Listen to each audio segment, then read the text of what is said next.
pelas micobactérias, tá bom? Introduzindo um pouquinho para vocês, em 1882, Robert Koch descobriu a agente causador da tuberculose, gerando assim uma grande descoberta na época, e dando para ele, em 1905, o Nobel de Fisiologia ou Medicina, tá bom? E o seu nome, fungos bactéria, tem origem do latim, que significa bactérias, fungos, devido à grande similaridade da tuberculose com os fungos no meio líquido. E em 1896, o Lehmann e o Mendel agruparam o grupo das micobactérias, a espécie em si.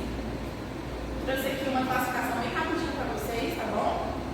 Que são caracterizadas principalmente pelas típicas ou as tuberculose, devido aos sintomas delas serem bem parecidos com a da tuberculose. Temos as não cultiváveis, que é a Mycobacterium leprae, que é a causadora da hanseníase. Temos as úlceras de pele, temos as saprofíticas, como o nome já diz, não traz malefício para a espécie humana, e temos as atípicas, ou não tuberculoses, que elas são classificadas pelo Runyon, que essa classificação se dá pela taxa de crescimento e encolhimento, tá bom? Gerando assim esses 4 tipos de bactérias. Falando um pouquinho da morfologia e das propriedades, são bacilos retos, originalmente curtos, são imóveis e não formadores de esporos, são intracelulares facultativos e são aeróbicos obrigatórios, sendo alguns microaeróbicos. E também eles são ácidos resistentes, que se dá uma característica de Bar, tá bom? Que são bacilos alcoácidos resistentes. Trouxe aqui a parede celular para vocês ficarem dando uma olhadinha, que elas são diferentes sim das que nós conhecemos, como as gram positivas e negativas. Justamente por essa classificação de gram não dá certo nessa bactéria, tá bom? Posteriormente falarei um pouquinho tanto do cultivo quanto da coloração que se dá nelas, tá bom?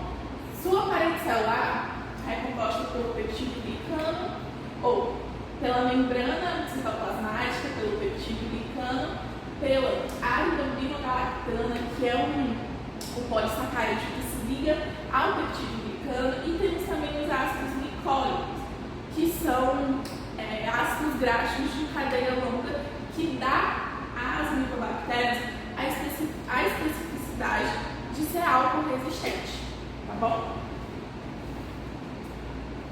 Falando um pouquinho do crescimento da coloração, ela é característica de crescimento lento.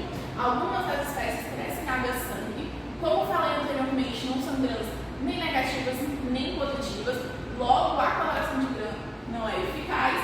E essas características se dão justamente aos ácidos glicólicos, pois ele não fixa os corantes necessários que tem na coloração de grão. Falando um pouquinho agora da micotuberculose, passando um pouquinho agora para as doenças em si, elas são também chamadas de bacilos de Koch, devido ao Robert Koch ter descoberto.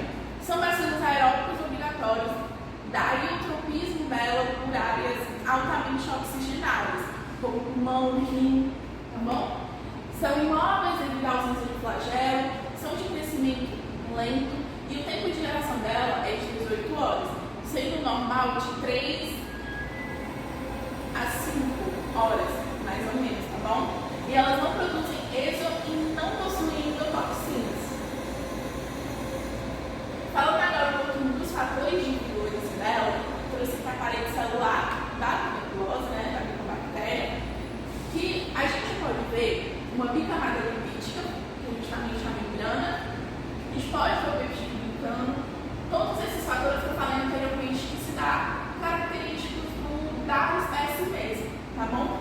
Os fatores de virulência, os ácidos micólicos, eles fornecem uma proteção ao fagossomo para a micobactéria. Tem o fator corda, que justamente se dá com esses ácidos glicólicos presentes juntamente com os lipídios livres, que dá também, que são tóxicos para os mamíferos. E temos também a cera D, que dá uma hipersensibilidade ao nosso sistema imunológico tardia. Passando para as manifestações clínicas, temos a mais famosa,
bom?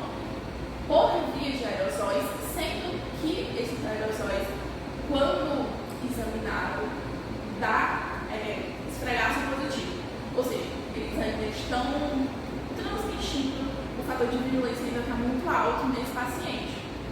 A infecção ela se inicia quando o bacilo atinge os órgãos pulmonares, é um parasita intracelular, dos pulmões pode migrar para os nódulos linfáticos, ocasionando assim doenças distantes, podendo comer também o fígado, o rim, os ossos. Ela infecta preferencialmente os macrófagos e células reticuloendoteliais. Trouxe aqui um esquemazinho para ficar mais dinâmico para vocês observarem como essa célula, como o nosso sistema imune ocorre dentro dessa célula, tá bom? Nós temos aqui os bacilos em azuis, que são os bacilos da tuberculose. Em volta nós temos os macrófagos, tanto montados quanto os normais. Vemos também células T, células B, sendo os linfócitos. Também vemos células NK. Isso tudo gerando uma proteção que o sistema imune dá para quando o bacilo atinge o nosso organismo e quando também sinalizado. Passando agora para o diagnóstico, temos os clínicos e os exames bacteriológicos. Os exames clínicos caracterizados pelo histórico clínico do paciente, o exame físico, o exame radiológico e o exame da prova tuberculínica. Nos exames bacteriológicos se dá principalmente pela baciloscopia, pela cultura e de outros métodos. Falando um pouco da baciloscopia, ela usa a técnica de Zenilsen para amostras de escarro ou de outras amostras, tá bom? Tem um escarro já esterilizado, nós fixamos na lâmina por meio do calor, logo colorimos com a fixina fenicada, tá bom? Nós enxaguamos assim, passamos água na lâmina, nós descolorimos com o álcool ácido, passamos a água, nós colorimos com ácido de metileno, passa a água de novo e logo ela está pronta para examinar no microscópio. Tá bom? Nós observamos a lâmina no microscópio logo após a sua coloração de Zenilsen, é justamente essa lâmina aqui, tá bom? Não sei se vai dar para vocês verem, mas basicamente nós temos esses bacilozinhos em vermelho, que são justamente as micobactérias tuberculosas que nós observamos. Falando um pouquinho do meio de cultura, que é um pouquinho diferente do que já conhecemos, o material é cultivado em meios especiais como o Lowenstein-Janssen por até 8 semanas, devido ao seu crescimento excelente, tá bom? E esse meio de cultura, ele é bem especial, específico, devido à sua composição de ser de ovo e devido aos antibióticos e os corantes presentes não crescerem outras células no meio ambiente e só ser bem específica para dar tuberculose mesmo. Trouxe aqui uma imagem do Lowenstein-Janssen. Ele é cultivado no meio de tubo, não é cultivado na placa de pedra como nós conhecemos. Nós colocamos na medida e deixamos resfriar numa angulação de 45 graus para a inoculação da bactéria. Tá bom? Tratamento e prevenção. Nós temos os tratamentos medicamentosos com a isoniazida, a rifampicina e a pirazinamida. E o escarro do paciente ele torna-se não infeccioso no período de 2 a 3 semanas. Como eu falei lá no slide de transmissão, que se dá justamente pelo esfregaço positivo, é justamente nesse ponto que eu estou me referindo. A vacina BCG, que é a vacina do bacilo Calmette e Guion, ele é utilizado para induzir a resistência parcial da tuberculose logo nos primeiros dias ou meses de vida da criança. E não é administrada em uns comprometidos, uma vez que o vírus é inoculado vivo, podem causar a própria disseminação da doença. Então, gente, eu vou falar da Ivertrai. A Ivertrai, ela causa a psoríase, que é uma doença crônica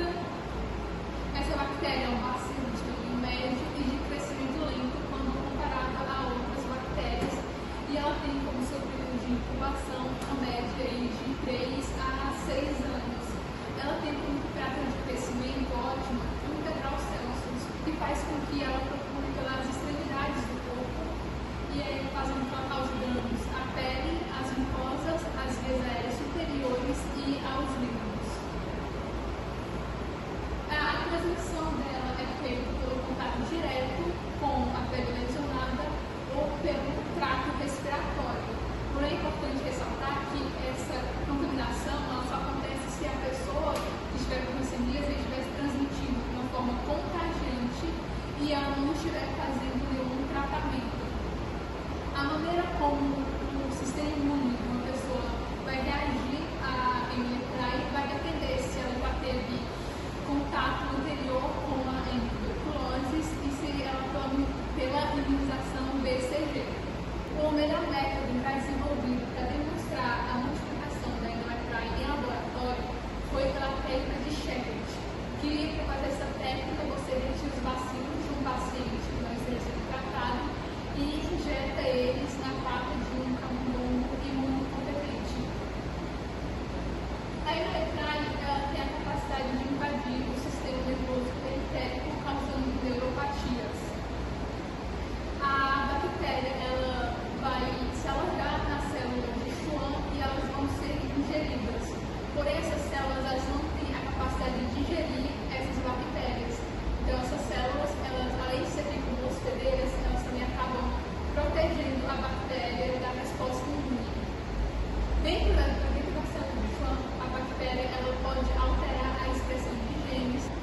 A hemorragia tem a capacidade de invadir o sistema nervoso periférico, causando neuropatias. A bactéria ela vai se alojar nas células de Schwann e vão ser digeridas, porém essas células não têm a capacidade de digerir a bactéria. Então as células elas acabam servindo como hospedeiro e também protegendo a bactéria da resposta imune. Dentro dessas células, a bactéria pode alterar a expressão de genes da célula de Schwann, alterando a sua produção de mielina. Como a bainha de mielina é responsável pelos impulsos saltatórios. Eu sou a Sandra Beatriz, eu fiquei com a Mycobacterium bovis.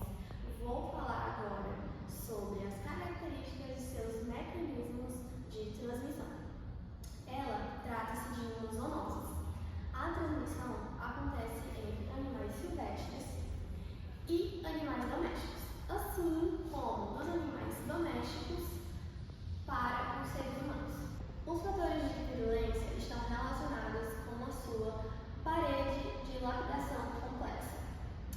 Metabolismo do colesterol, proteínas e lipoproteínas do envelope celular responsável pela aderência bacteriana das células.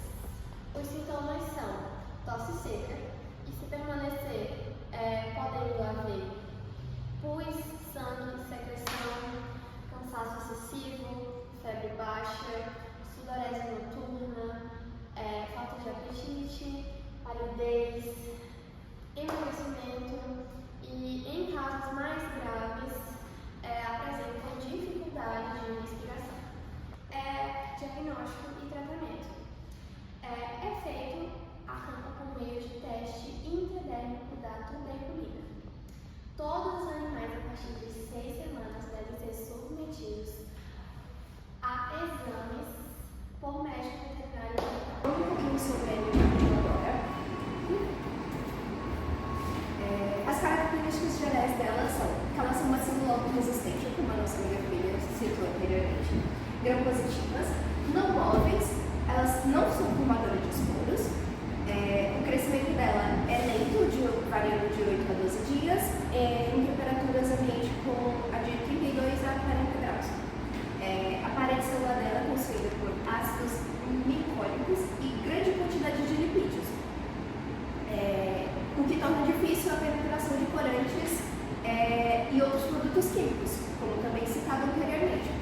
Elas são fotocromogêneas, de acordo com a classificação de Lipo, e ela produz um pigmento amarelo quando exposto à luz por muito tempo, como vocês podem acompanhar aqui nessa imagem A. Ela é uma colônia amarela lisa, formando cúpulas, e ela foi exposta por 10 dias à luz e ela adquiriu essa cor. Na imagem B, a gente já vê ela com a coloração com álcools resistentes, de acordo com a classificação de Quinot. Como eu falei errado. sobre as características dessa doença, ela é uma doença zoonótica, ou seja, ela pode ser transmitida, ela acomete animais, principalmente animais aquáticos, como peixes e rãs, mas ela também pode ser transmitida por humanos. Ela é uma doença não tuberculosa, mas quando atinge animais aquáticos, como peixes e rãs, como eu tinha dito, ela se assemelha muito a uma tuberculose. A transmissão dela pode ser ocorrida por meio da injeção de animais infectados, ou então por contato com solos contaminados ou ambientes aquáticos, principalmente quando há alguma lesão na pele, um arranhão, um corte, que não está devidamente coberto, dependendo do ambiente contaminado, você pode pegar a imagem. A manifestação clínica dela se dá através de ela é uma doença granulosa que pode se disseminar juntamente com a distribuição do sistema linfático. Geralmente ela é limitada à pele e tecidos moles, então ela pode causar nódulos, lesões cutâneas e até dermatoses não infecciosas. Aqui está uma foto, que futuramente eu vou voltar nela mais um pouquinho, de algumas das lesões causadas pela animalia. Aqui a gente pode ver na mão uma lesão já um pouco cicatrizada e aqui após o tratamento dela, já cicatrizada também. Ali a gente pode ver alguns nódulos na pele que quando cicatrizaram ficaram pequenos nódulozinhos, mas ainda são visíveis. O diagnóstico dela é feita a gente pode analisar os nódulos, feita uma biópsia desses nódulozinhos, ou então o corrimento de alguma lesão, depois de alguma lesão. Elas tecem o peito de Lowenstein-Jansen, perdão se eu falei errado novamente, de 28 a 32 graus centrifugados. Elas precisam ser observadas por até 6 semanas. Podem causar teste positivo para tuberculina. Como eu disse, ela é uma doença que não é tuberculosa, mas pode ter alguns sintomas dependente do animal ou do teste analisado. É importante identificar a provável exposição do material da pele lesionada com material aquoso. Então, essa é uma análise que principalmente os médicos devem ter cuidado de perguntar na hora do paciente para poder identificar mais facilmente se ele teve contato com essa bactéria. A técnica de amplificação e duplicação da cadeia polimerase, CM, ela pode ser usada também, usando primers específicos do gênero para também ser ajudado no diagnóstico, caso não tenha uma certa certeza após todos os outros testes. Falando agora sobre o tratamento e a prevenção dessa doença, está um pouco grande aqui, eu não sei se vou conseguir acompanhar, mas o tratamento ele não é padronizado, assim como o seu tempo de duração também não. Pode variar de indivíduo para indivíduo, de acordo com o seu sistema imunológico, podendo ser de 4 meses até 1 ano, mas a vida sendo carregada, a pessoa tem que ter um tratamento durante a vida toda. A sua maioria dos tratamentos eles são medicamentosos, com medicamentos como a rifampicina, porém a clorifampicina também tem tido uma elevada taxa de sucesso em alguns estudos feitos por médicos nos Estados Unidos e durante o mundo todo. Pode ser aplicada a monoterapia em pacientes imunocompetentes e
com 4 meses.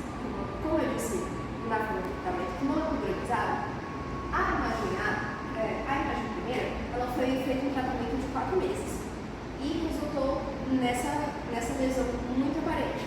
Por isso que é importante você identificar o mais rápido possível para iniciar o tratamento quanto antes, para não ter uma disseminação maior dessa ferida e poder causar uma cicatriz maior. Já nesta, foi feito um tratamento de 1 ano, onde o paciente teve que ter todos os meses esse contato com o medicamento para poder chegar nesse resultado e ter o fim do tratamento assim por assim dizer. E é isso, muito obrigada. Então, hoje eu vou falar sobre a endosceráis. É um bacilo ácido resistente, tem crescimento lento e ela é encontrada em ambientes aquáticos e contamina a água e os animais que ele vive. Mas não se sabe ainda como se transmite para os humanos, já que muitas pessoas que têm a doença não teve nenhum contato com o local contaminado. A maior ocorrência é em climas tropicais e subtropicais. Tem 30 países que têm uma incidência bem elevada. No Brasil, ela veio recentemente e é uma preocupação porque essa doença ela parece com muitas outras já existentes aqui no Brasil, então é muito difícil o diagnóstico. O cultivo é pelo meio de Lloydjense, a incubação é de 29 a 33 graus Celsius, elas são microaerófilos e elas vivem no pH entre 5,4 e 7,4. Além do cultivo tem o esfregaço e PCR, só que é muito difícil nesses ambientes fazerem tanto o cultivo e o esfregaço e PCR, porque eles não têm condições por demorar muito e para fazer precisa de uma amostra do tecido ósseo, então eles acabam não fazendo muito o diagnóstico por meios laboratoriais.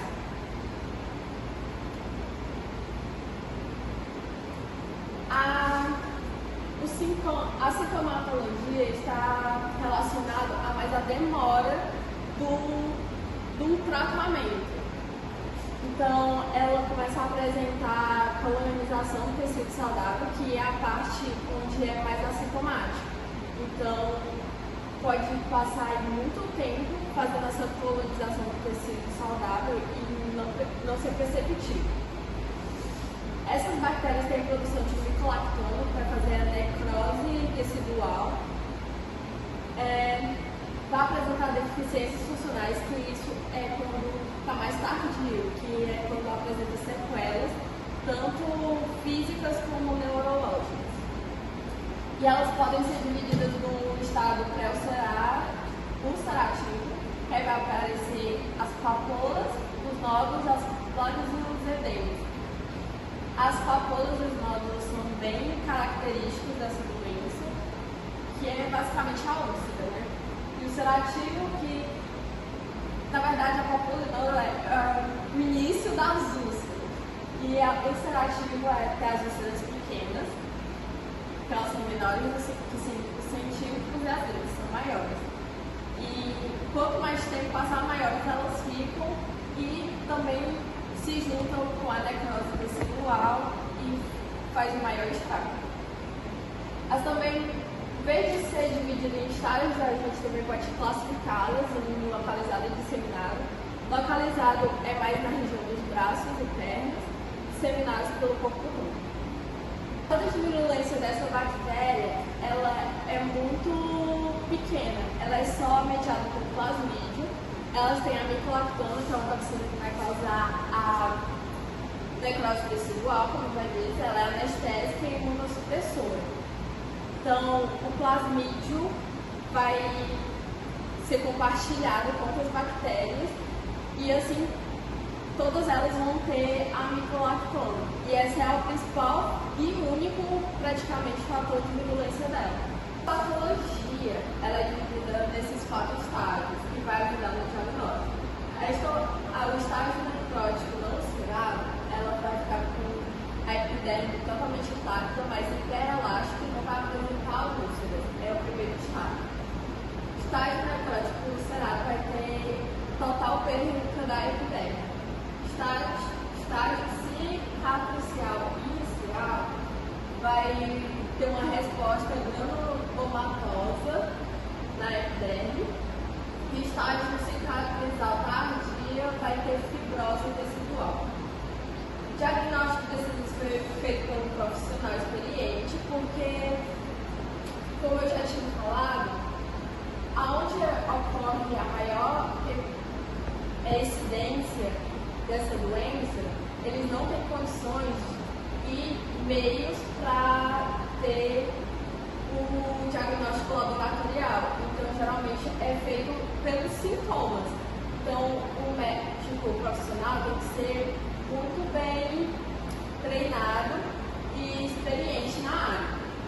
Ele tem que levar em consideração o tempo da prevenção de lesão, da presença de lesão, a ausência de febre, quantidade de úlceras, edemas em articulações, a idade e o local onde o paciente mora ou ele esteve. Então, tudo isso vai dizer qual é o tratamento, porque não tem um tratamento para a hemorroide, mas eles podem dar um tratamento para alguns desses sintomas. Então, alguns antibióticos, no caso da necrose, tem cirurgia para tirar a necrose, mas ela pode acabar voltando depois. E por causa disso, ela ocorre muito sequelas, como eu falei, tanto